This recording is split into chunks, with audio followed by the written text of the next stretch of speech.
Então, Jefferson, essa questão da localização ela é interessante porque as primeiras moradias, né, não só das Forras, mas dessa população geral que chegou a ocupar a vila, foi ao redor da mineração, né? Então, foram nos primeiros locais onde a mineração começou. Então, o primeiro local, de acordo com a bibliografia que existe sobre Pitangui, né, o Silvio Gabriel Diniz, outros autores que já trabalharam também com esse tema, relatam que começou no Morro do Batatal, né, que era o local, o início da mineração foi ali, né, teoricamente, diante também dos vestígios, né, das fontes, e aí, diante daquele cenário dessa região mineradora, toda a cidade foi se desenvolvendo. E interessante pensar também como que essa população ela fez parte, né, da sociedade, porque a gente pensa assim, poxa, quem eram essas pessoas? Apesar de a gente não ter tanta fonte, né, a gente tem um número relativamente pequeno comparado da população livre em geral, mas se a gente parar para pensar, no final do século XVIII, né, o início do século XIX, os primeiros mapas populacionais, o número de pessoas alforriadas ele é gigante, né, para Minas Gerais, ele ultrapassa as outras populações. Então, é um segmento social que estava em crescimento, obviamente, desde a chegada na condição de escravizado, eles tiveram toda uma participação, eles construíram Pitangui, né, de fato, com a maioria da sociedade brasileira, e aí não é porque a gente não tenha tanto, né, peso de registro que a gente não tenha como fazer o registro, né, e a tentativa de resgate parte da vivência dessas pessoas, né. Então, meu trabalho, por exemplo, na minha banca foi questionado, poxa, o número da documentação frente ao número geral. Então, a minha pesquisa ela é muito mais qualitativa. Eu fiz de tudo, né, para tentar achar o máximo de fontes possível, mas o arquivo de Pitangui, como eu falei, tem vários problemas, né, teve um incêndio, perdeu parte dos documentos, eu quase não tive como fazer meu doutorado, porque foi no ano que iniciei o doutorado que teve esse incêndio lá. E aí a gente encontrou diversas dificuldades, né, desde a documentação, que é muito deteriorada, se tiver oportunidade, talvez até mostre algum documento. E trabalhar com o século XVIII para trás é muito difícil, né? Poucas pessoas encaram, de fato, né, essa documentação, porque realmente exige muita dedicação para a leitura. Então, esse resgate dessas pequenas, grandes características da vivência dessas mulheres, elas são encontradas relacionadas a várias questões, né? Então, por exemplo, por que elas moravam próximo à mineração?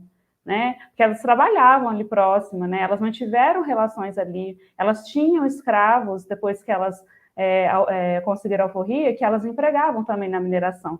Então, nós vamos ver, né, entrando no tópico da composição das casas, que parte delas investiu na mineração também.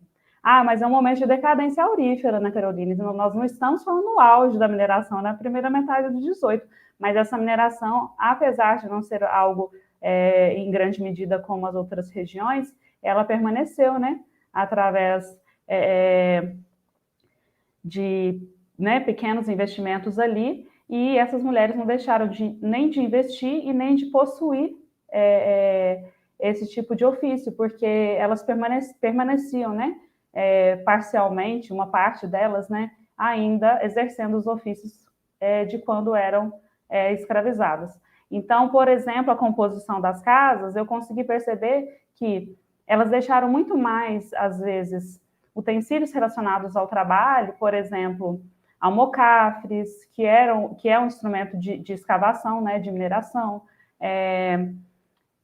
enxadas relacionadas aí a gente pode pensar, poxa, em indução, né, agricultura, a construção, picaretas, né, não com esses nomes, que tem nomes específicos também para a época, mas todos esses instrumentos de escavação, instrumentos também relacionados à feitura de alimentos, porque é algo comum dentro da historiografia sobre as mulheres forras, que elas também se dedicaram muito à produção de gêneros alimentícios daqui para a capitania de Minas Gerais para abastecimento das regiões mineradoras. Então, nessas casas tinham, né, foram deixados dentro dos inventários e testamentos, itens relacionados também à feitura de alimentos. Afinal, se existe uma região de trabalho, né, existem pessoas trabalhando, precisa se comer. Ninguém trabalha com a barriga vazia.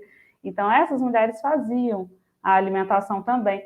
Eu brinco, eu dou aula, né, para os meus alunos de ensino médio, fundamental, e eu falo com eles, sabe essas barraquinhas que a gente vê aqui no centro e tal, que a gente vê as mulheres negras no turbante? Então, isso é algo muito antigo, e isso não é algo só brasileiro, né? A Selma Pantoja, que é uma historiadora que faz o trabalho, que fez o trabalho de tentar achar essas conexões, né, Brasil e África, e relações de gênero, ela localiza isso em relação à parte central ocidental, né? Então, ela fala sobre essas raízes também das quitandeiras, né?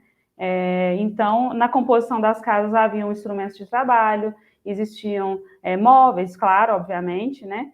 Mas eu não consegui localizar a divisão interna das casas, mas eu percebi essas questões, né? Ferramentas, um pouco de móveis, e também itens relacionados ao vestuário, joias, relacionado à religiosidade também, que era muito presente, não só a religiosidade cristã, né? Então a gente observa, por exemplo, os trabalhos do Eduardo Paiva, né? Que ele trabalha exatamente com esses resquícios, né? Balagandãs, fios de contas, isso também eu pude encontrar dentro do cotidiano dessas mulheres. Então, a gente vai ver a referência tanto africana quanto cristã, né? Dentro do vestuário, dentro da fé, as figas, né? Que a gente usa até hoje, muita gente não sabe, mas é uma herança, né, africana. Então, são referências que a gente usa e que são destes períodos, né? Deste período e destes anteriores.